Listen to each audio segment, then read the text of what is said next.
Assalamualaikum warahmatullahi wabarakatuh. Bismillahirrahmanirrahim. Ila hadratin nabiyil mustafa sayyidina wa maulana Muhammadin wa ala alihi wa ashabihi wa dhurriyyatihi ya sayyidana ya Rasulullah. Nasaluka syafa'ata yawmal akbar yawmal yanfa'u malun wala banuna illa manallah biqalbin salim. Nurusun ila Syekh Hasan bin Ahmad bin Muhammad bin Salim Al-Kaf wa ila arwahina wa anfusina wa jasadina wa jami' ahli kuburi wal muslimin wal muslimat. Al-Fatihah. A'udzu billahi minasyaitonir rajim. Bismillahirrahmanirrahim. Alhamdulillahi rabbil alamin arrahmanir rahim maliki yaumiddin. Iyyaka na'budu wa iyyaka nasta'in. Ihdinas siratal mustaqim. Shiratal ladzina an'amta 'alaihim ghairil maghdubi 'alaihim waladdallin. Bismillahirrahmanirrahim. Alhamdulillahirabbil alamin. Assalatu wassalamu ala sayyidil mursalin sayyidina wa maulana Muhammadin wa ala alihi wa sahbihi ajma'in. Inna ahsanal hadithi kitabullah wa khairal hadi hadi Muhammadin Rasulillah. Syarrul umuri muhdatsatuha wa kullu muhdatsatin bid'ah wa kullu bid'atin dhalalah. Kullu dhalalatin finnar. Qala al-mu'allif rahimahullah ta'ala wa nafa'ana naf'an bihi wa bi'ulumihi fid dharain amin. Bismillahirrahmanirrahim. Ta'rifun najasati. Babun najasati, bab menerangkan najis-najis. Kemarin wudu, mandi, terus apalagi air. Nah, kita baru ketemu sama bab najis. Mana aja yang masuk ke dalam kategori najis dan mana aja yang tidak.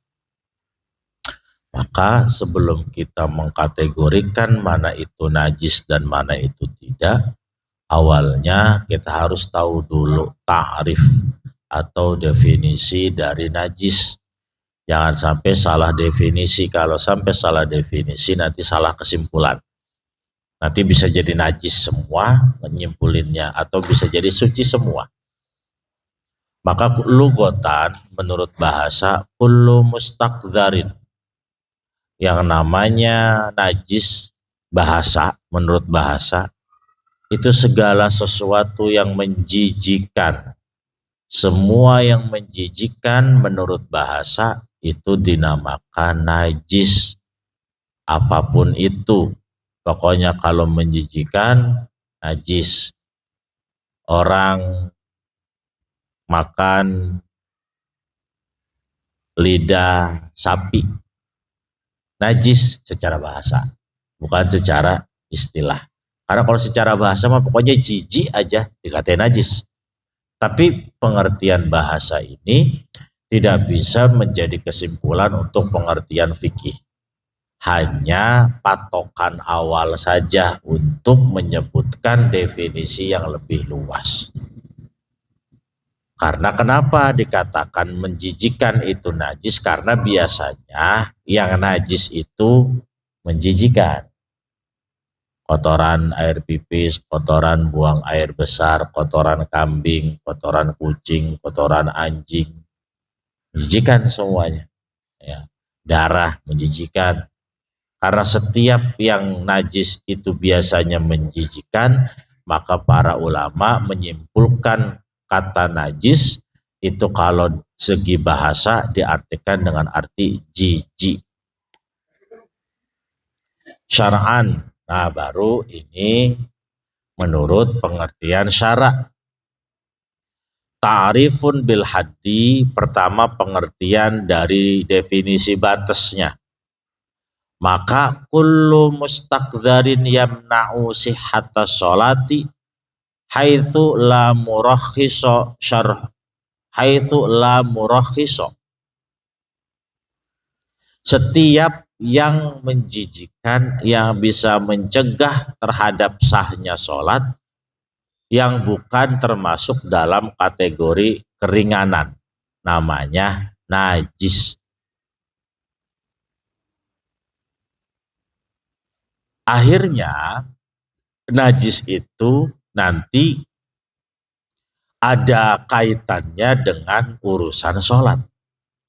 Kalau barang tersebut bisa menghalangi kesahan sholat, maka hal tersebut bisa dikatakan najis.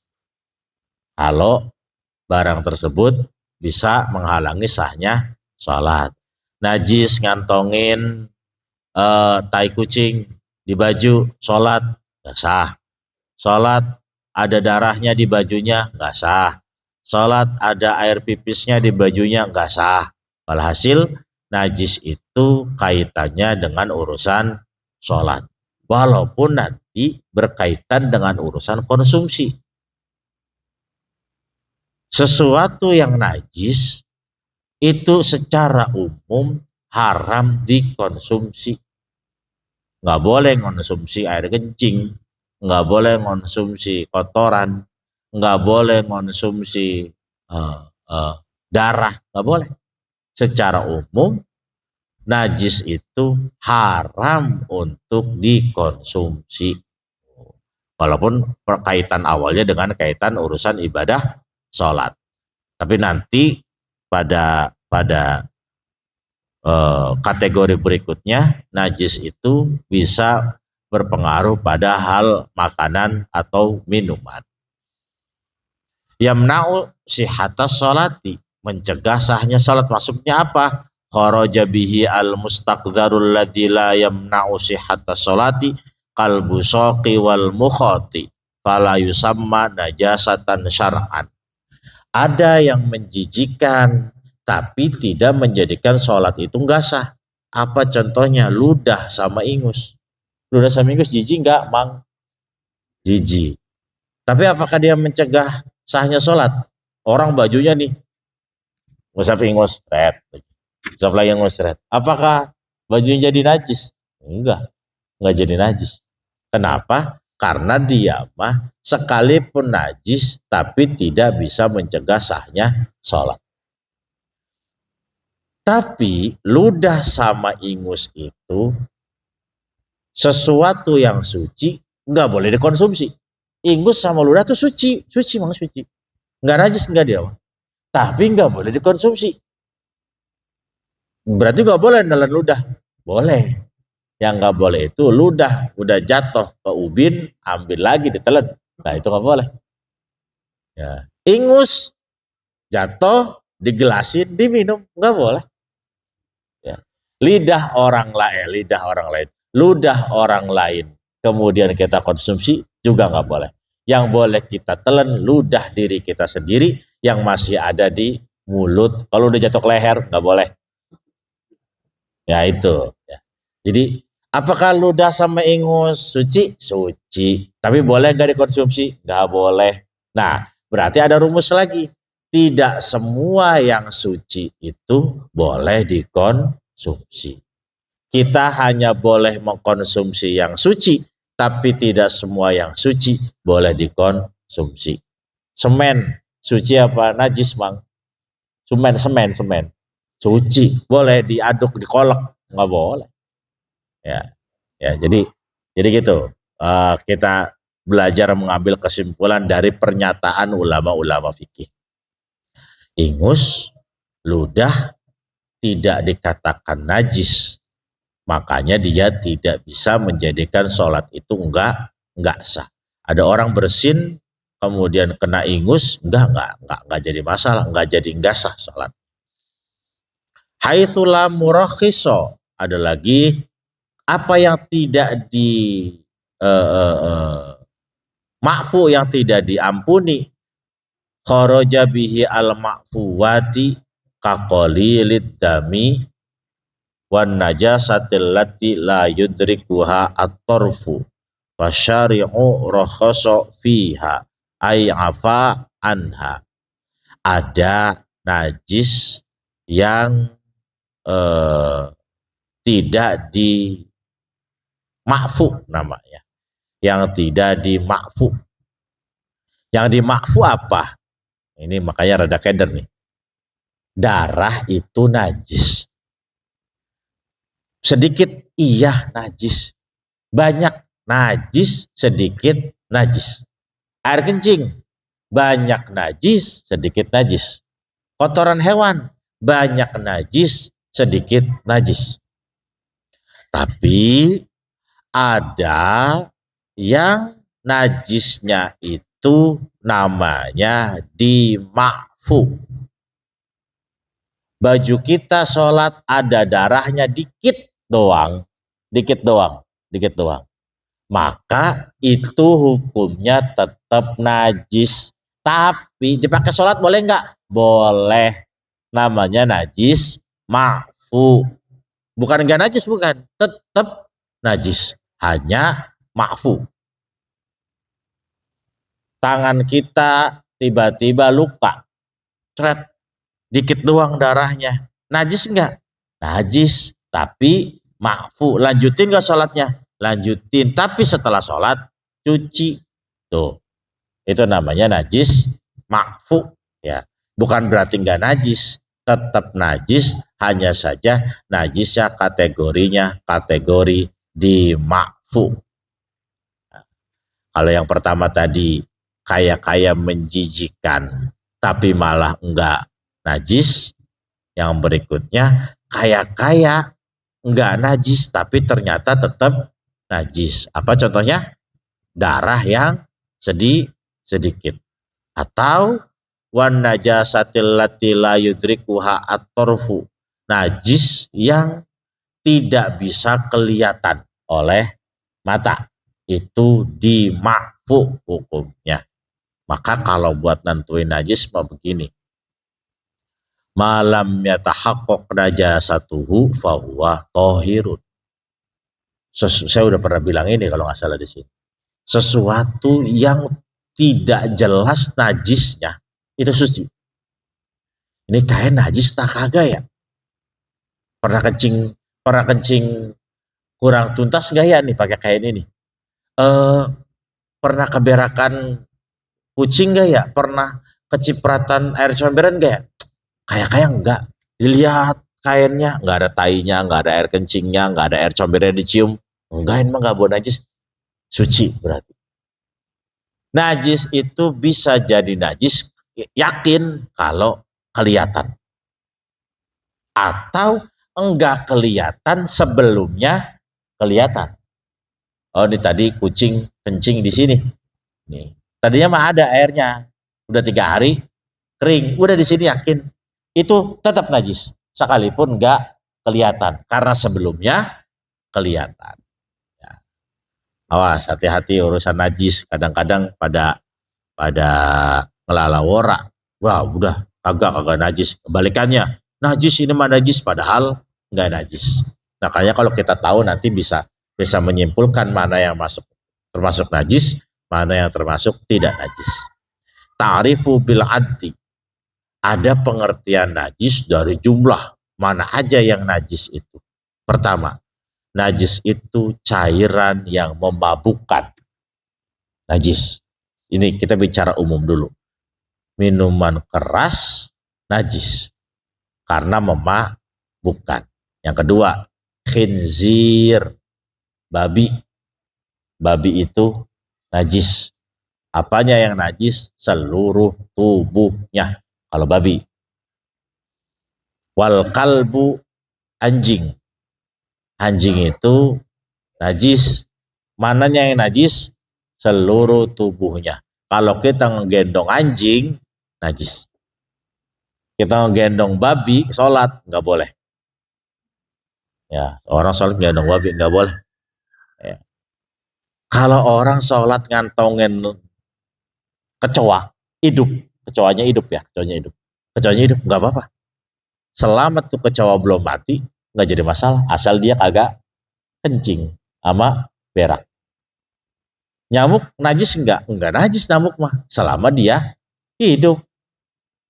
Kita dikerudungin nyamuk di bajunya sholat. Apakah sholat yang sah? Sah. Karena nyamuk mah selama hidup dia mah enggak najis. Najis juga kalau ntar dia mati baru najis. Wal kalbu ma'a far'aihima. Babi sama anjing beserta keturunan-keturunannya. Keturunan anjing, keturunan babi, kulluhuma najisun. Loh, kok keturunannya? Lah kan keturunan anjing mah pasti anjing, enggak. Bisa jadi enggak. Anjingnya perempuan, lelakinya kambing, keluar kambing, tapi emaknya anjing. Maka ma tawallada min ahadihima, sesuatu yang keluar dari salah satu keduanya tetap najis, walaupun bapaknya kambing. Babinya perempuan, bapaknya kebo, keluar kebo. Kebo yang keluar dari rahim babi tetap hukumnya babi, hukumnya najis, walaupun jergenaknya jergenak kebo. Itu ya. Fikih sampai segini-gininya ini fikih. Padahal mah dalam ilmu biologi tahu udah pernah ada percobaan belum? Sperma kambing digabungkan dengan sperma anjing. Itu apakah benar keluarnya kambing? Belum ada juga percobaan. Tapi fikih udah merambah sejauh ini untuk memikirkan hal itu. Wasur. Sur itu baqiyatus syurbi fi famil hayawan min ma'in au ma'in. Sisa minuman dalam mulut hewan itu najis.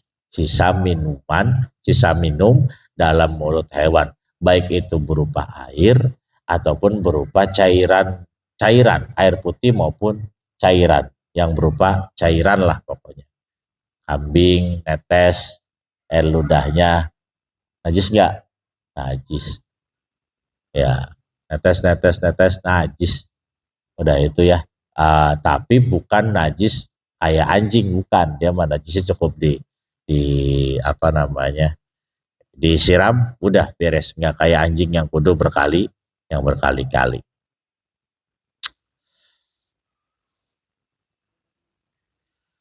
Wa maitatun lan bangkai ma'al idhomi wa sya'ri, bersama tulang dan rambutnya. Bangkai itu najis. Mana bangkai itu? Bangkai itu hewan yang mati tanpa disembelih, namanya bangkai. Atau hewan najis yang mati sekalipun disembelih, namanya bangkai. Kalau ada macan, sebelum mati macannya disembelih dulu, itu macan termasuk bangkai atau bukan? Macan sebelum mati disembelih, bismillah ya Allah akbar, seret ya. Termasuk bangkai atau enggak macannya? Hah? Macan, kita ketemu macan di hutan, sembelih, bismillah ya Allah akbar, seret. Termasuk bangkai enggak? Bangkai. Kucing disembelih dulu, bangkai enggak? Bangkai. Ular disembelih dulu, bangkai enggak? Bangkai.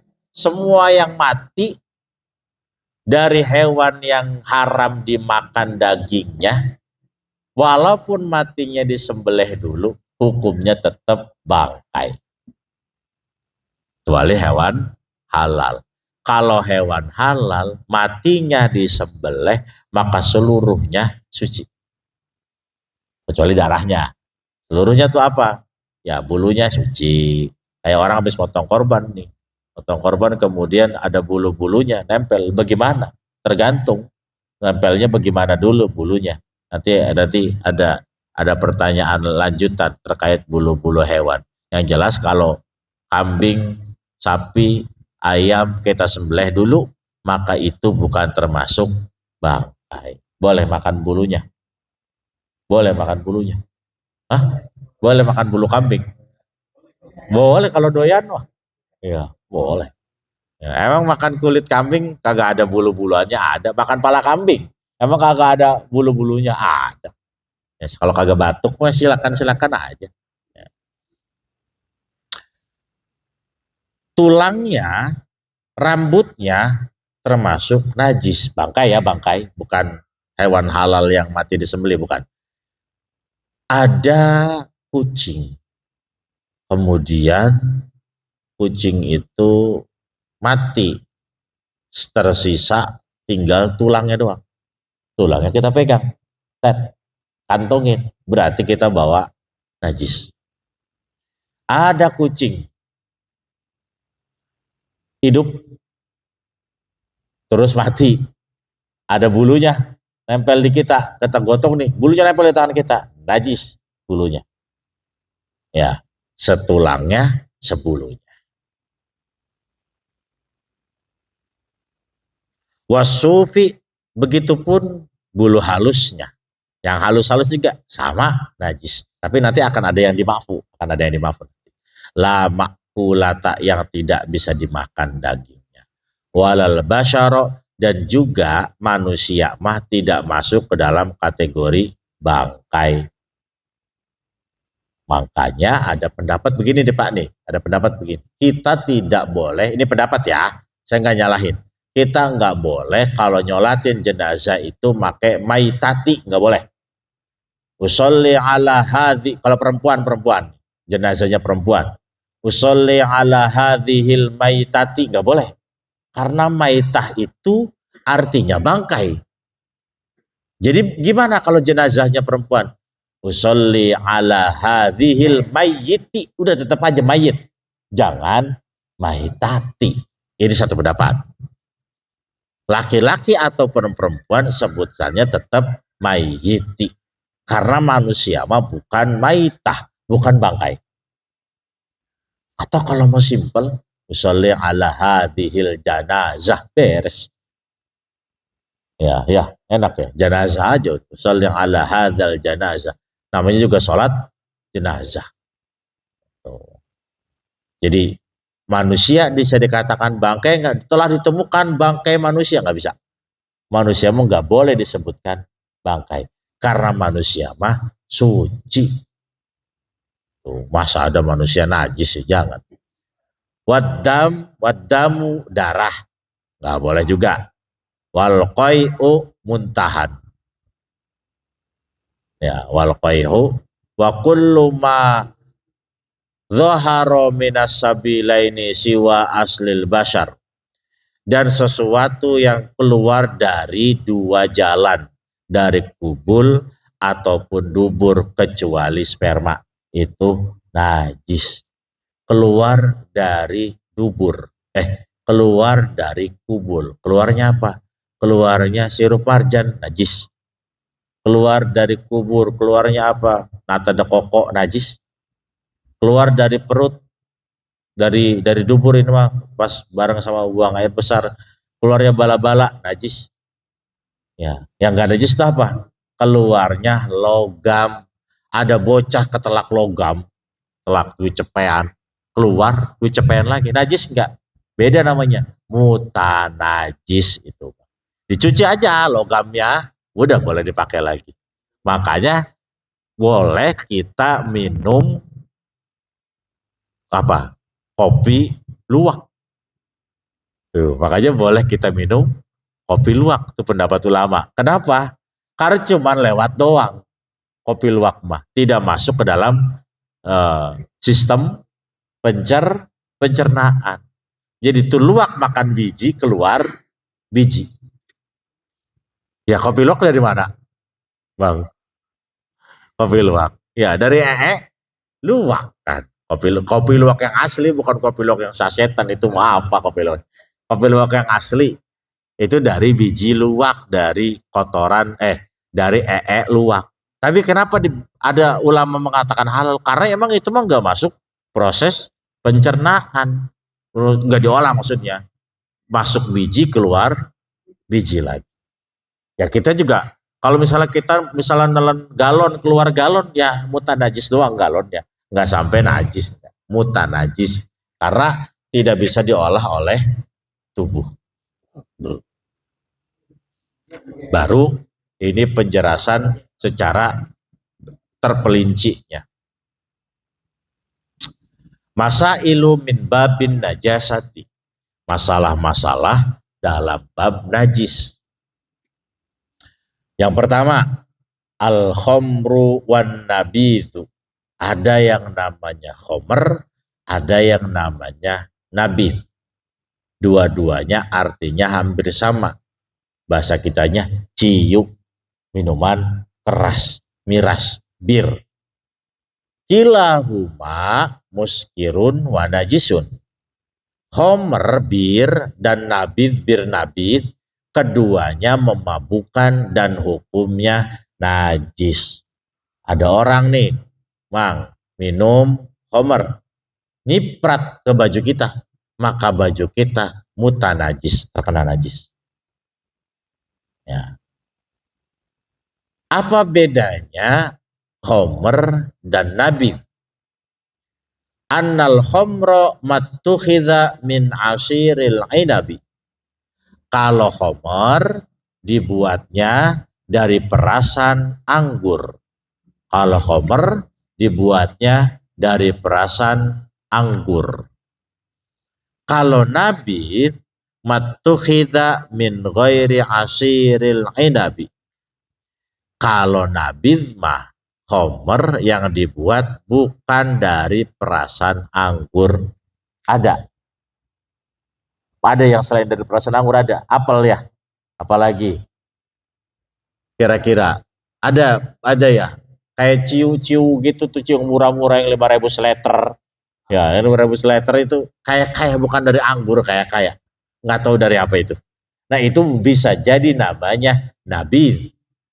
Kalau yang namanya anggur baru khomer. Anggur merah, anggur putih, anggur hijau, anggur biru, anggur segala-galanya. Yang judul-judul dari perasan anggur berarti itu namanya khomer. Ada lagi yang memabukkan, tapi bukan dari anggur, dari bahan yang lain, namanya nabid. Keduanya kalau digunakan untuk minum sebagai sarana atau sebagai sebutan untuk salah satu dari minuman keras, maka keduanya dikatakan khomer dan dikatakan najis. Kullu muskirin khomrun wa kullu khomrin haramun. Setiap yang memabukkan itu khomer dan setiap khomer itu haram. Kenapa haram? Karena najis. Oh, gitu ya. Najis, jadi nggak boleh kalau khomer, arak, alkohol lah. Alkohol yang digunakan untuk minuman keras. Aqsamul khamri min nahiyatil itlaf. Khamrun ghairu muhtaramatin. Yang pertama, ada namanya khamr yang tidak dimuliakan. Wahia allati asoroha al-muslimu biqasdil khamriyati. Ada khamr yang tidak dimuliakan, yaitu orang yang bikin khamr untuk tujuan mabuk. Maka itu namanya khamr ghairu muhtaramah. Maka fayajibu itlafuha wala yadmanu mutlifuha. Maka kalau ketemu sama khamr yang kayak begitu, maka secara fikih kita wajib ngebuangnya. Wajib. Ada orang mabok, ambil botolnya, buang. Ada mabok lagi, buang lagi. Ada mabok lagi, buang. Wajib kita ngebuang botolnya.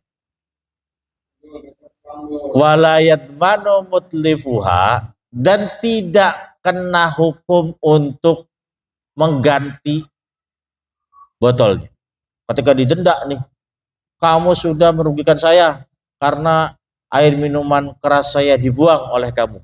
Kita nggak wajib mengganti. Tuh. Jadi kalau tadi yang pertama yang kita barusan jelaskan, namanya khamr ghairu muhtaramah. Minuman keras yang tidak dimuliakan, yaitu minuman yang dibuat untuk mabuk.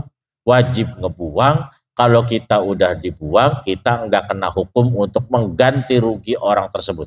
Nggak wajib. Ya, karena khamr mah sudah diharamkan oleh Allah Subhanahu wa taala sejak saat Nabi Muhammad masih hidup. Walaupun sebelumnya emang belum haram. Tapi ketika khamr itu ternyata banyak menghasilkan hal-hal negatif, maka diharamkan oleh Allah Subhanahu wa taala. Itu yang pertama. Yang kedua, khamrun muhtaromatun. Ada khamr yang dimuliakan. Apa khamr yang dimuliakan? Khamr yang dimuliakan itu adalah biqasdil kholiyati au bila qasdin. Khamr yang dibuat untuk cuka atau bukan untuk cuka. Alkohol yang dibuat untuk cuka atau bukan untuk cuka. Yang jelas bukan untuk minum-minuman. Maka dia khamr muhtaromah. Fayahrumu itlafuha wa yadmanu mutlifuha. Maka dia mah hukumnya suci. Apa contohnya? Alkohol medis. Najis. Bang, alkohol medis. Enggak najis dia. Suci alkohol medis. Kenapa? Karena dibuatnya dengan tujuan bukan untuk minuman keras. Kan tadi di awalnya ada tuh. Matukhidha min kilahuma muskirun wa najisun. Tuh, kalau khamr dan nabid yang diciptakan untuk minuman keras, maka dia ghairu muhtaromah, najis hukumnya. Kalau khamr alkoholnya itu dibuat dari benda suci, tidak digunakan, tidak diniatkan untuk minuman keras, diniatkan untuk cuka misalnya atau untuk medis, ya hukumnya suci. Termasuk alkohol yang digunakan untuk parfum. Alkohol yang digunakan untuk parfum suci karena bukan buat minuman keras. Iya, makanya tukang parfum suka ngomong begini, bang, abang beli parfum nih mau pakai alkohol enggak? Soalnya ada yang ngomong alkoholnya enggak boleh dipakai buat sholat kalau ada alkoholnya. Tukang parfum bisa ngomong gitu. Tapi saya mah yang namanya tukang parfum, bang, bebas-bebas aja. Mau pakai alkohol silakan, mau nggak pakai alkohol silakan. Pak, itu di deterjen, di molto itu ada kandungannya. Jadi boleh nggak kita pakai parfum yang ada alkoholnya? Boleh. Asal alkoholnya itu berasal dari sesuatu yang suci.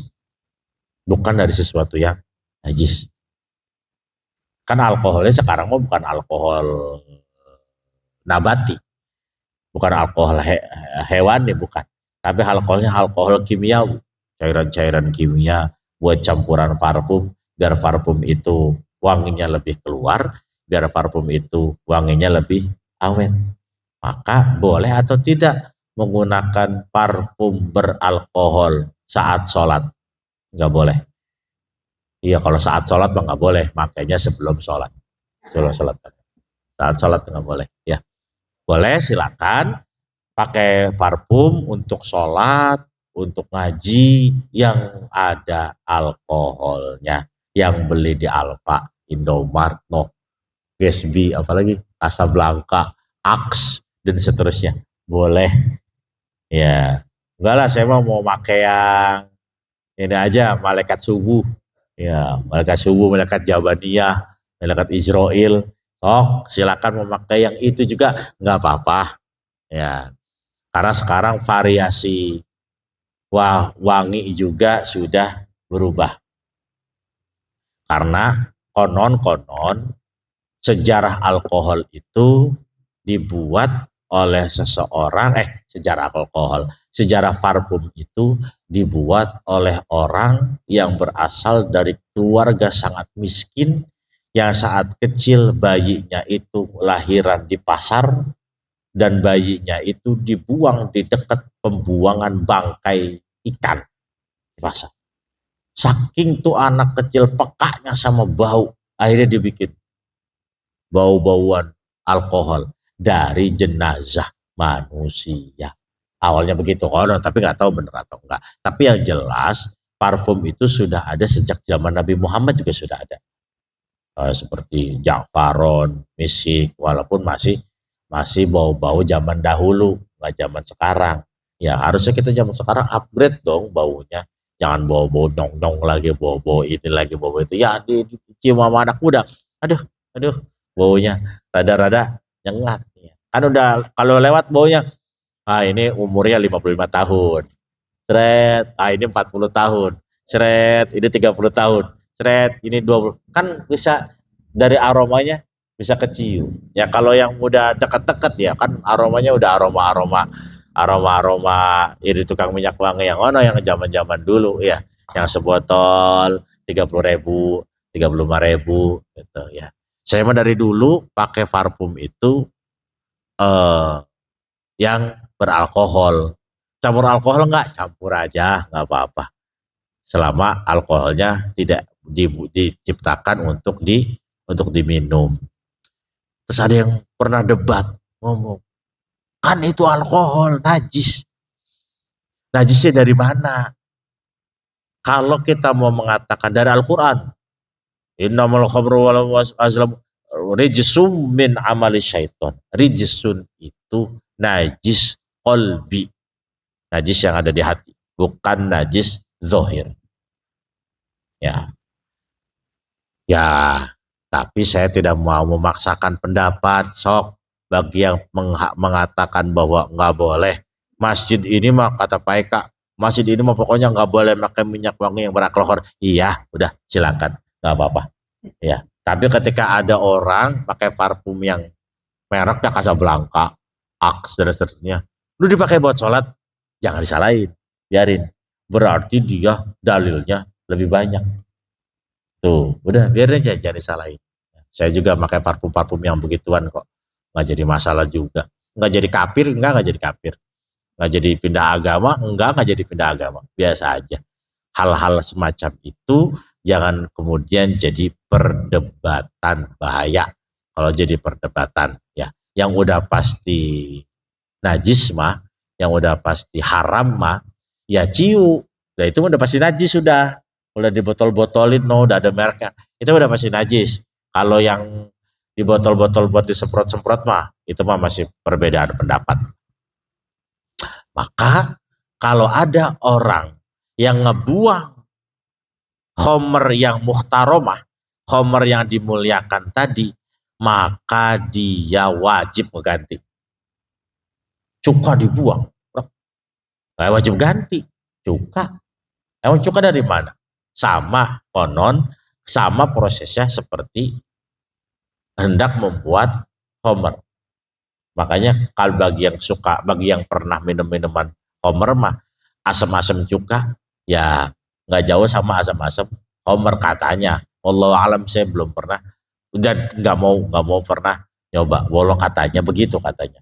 Tapi mungkin ada proses yang berbeda dari cuka dan minuman keras. Kalau minuman keras semakin lama disimpan semakin bagus. Konon katanya konon. Ya. Ada lagi al-farqu bainal muskiri al-ma'i'i wal jamidi.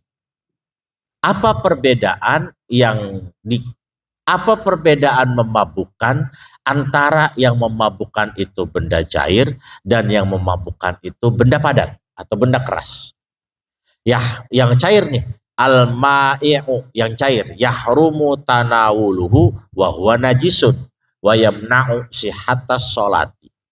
Kalau yang memabukkan itu berupa cairan, seperti minuman keras, apalagi sih yang memabukkan berupa cairan tuh? Kayaknya alkohol doang ya. Apa ada? Ganja cairan ganja ada? Nggak ada kayaknya, alkohol doang. Alkohol, dia mah masuknya kategori-kategori cair, maka dia haram untuk mengkonsumsinya, hukumnya najis, dan mencegah sholat orang menjadi sah. Kalau yang memabukkan itu bendanya cair, maka akan ada Berikutnya, kalau yang memabukkan itu keras sih, yahrumu tanawuluhu wa huwa tahirun wa la yamna'u sihhatas sholati mithlul lifyun wal hashish. Kalau yang memabukkan itu bukan cair, tapi benda-benda keras. Mithlul lifyun. Contohnya kecubung. Ya, kecubung memabukkan enggak? Memabukkan. Wal hashish, ganja. Ganja memabukkan. Haram mengkonsumsinya, tapi hukumnya suci. Haram mengkonsumsinya, tapi hukumnya suci. Ada orang sholat ngantongin ganja. Ngantongin ganja di bangsa setengah kilo nggak di kantong. Sholatnya sah nggak? Sah sholatnya. Kenapa nggak jadi nggak sah? Karena ganja mah memabukkan, sekedar haram doang mengkonsumsinya, tapi hukumnya mah suci. Karena dia mah dedauna. Ada orang sholat ngantongin kecubung 3 kilo di kantongnya, sholatnya sah nggak? Sah. Karena kecubung mah memabukkan, memabukannya bentuknya bentuk padat, bukan bentuk cairan. Hukumnya haram mengkonsumsinya, tapi bendanya tetap benda suci. Tuh, gitu. Ada orang sholat ngantongin rokok domelin, sholat ngantongin rokok, nggak sah dari mana? Ganja ya boleh dikantongin sholat. Iya, gitu. Jadi kalau adab iya, adab, tapi jangan sampai mengatakan nggak sah. Sholat jangan ngantongin duit, nggak boleh, nggak sah. Adab iya, lebih baik jangan ngantongin duit. Adab secara adab. Tapi secara fikih nggak apa-apa, ngantongin duit juga. Masa orang ke masjid nggak boleh bawa duit? Wah, itu keropaknya kagak ada isinya. Dibayar isinya bagaimana? Ya, baik gak? Kan begitu. Jadi ya udahlah. Kalau ngomong adab, bilang adab. Jangan ngomong adab kaitannya dengan sah atau tidak sah. Bahaya. Kalau itu kemudian dikonsumsi orang banyak, menyebar seluruhnya, nanti menjadi salah yang kaprah. Kalau salah yang kaprah, salahnya bisa jadi benar, Bang. Orang nih ngomong semua sama, semua padahal itu salah tuh. Jadi benar ntar ya. Jadi seolah-olah benar. Jadi dulu kan nggak boleh. Jangan sholat mah nggak boleh bawa, nggak boleh ngantongin duit, nggak boleh katanya. Ntar sholatnya nggak sah. Dia menyebar seluruhnya. Nggak boleh. Sholat mah nggak boleh pakai parfum, alkohol yang Gatsby itu nggak boleh. Menyebar seluruhnya. Jadi ada orang pakai minyak wangi, suruh diganti minyak wanginya. Padahal mah itu mah teknik marketing tukang minyak wangi, tekniknya marketing, suruh pakai minyak wangi yang botolan aja. Ya silahkan, sok bagaimanapun itu nggak jadi masalah. Yang penting kalau punya dalil sok gunakan buat diri sendiri dulu. Orang lain mah jangan dipaksa pakai dalil kita. Takutnya dia punya dalil yang lain. Kalau kayak gitu kita ketahuan tololnya. Entar udah diam aja diam. Oh iya, wah kayak ada pendapat lagi ini. Apalagi ustadz, apalagi kiai. Udah jangan coba-coba aja. Kalau orang pantaran bocah mah ya nggak apa-apa. Lu tong begini tuh kata siapa? Tanya nggak apa-apa. Tapi kalau kiai ini jangan. Kalau urusan khilafiyah mah takut kita ketahuan blow-onnya. Ya, taunya hukumnya begitu doang. Ya, nah ini najis kita baru bahas sangat sedikit. Nanti kita akan bahas lebih panjang lagi. Yang jelas karena tadi saya menjelaskan tentang air ludah dan ingus, ya, maka apa hukumnya? Kemudian kita itu mohon maaf,